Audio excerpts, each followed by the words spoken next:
Bandang kaliwa yan mga kasama hunters. Yan. Inipit ng lupa mga kasama hunters at napansin ng ating kasama na merong nakatago. Kaya dahan-dahan nating tinanggal yung tambak. O yan ang mga kasama hunters, isang sunglasses na kulay itim. At alam mo kung saan nakaturo, dyan sa may direksyon lang na yan. At ito pa ang sinusundan natin sa loob ng tunnel. Ngayon mga kasama hunters, as of now, yung bato na yan. Ang target natin ay clearing lahat ng mga trap bago tayo pumasok sa secret chamber yan. Nabuksan natin noong karang araw, open.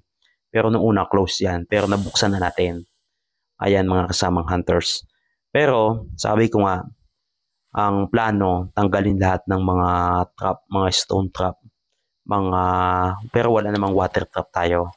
Yun ang kabutihan mga kasamang hunters.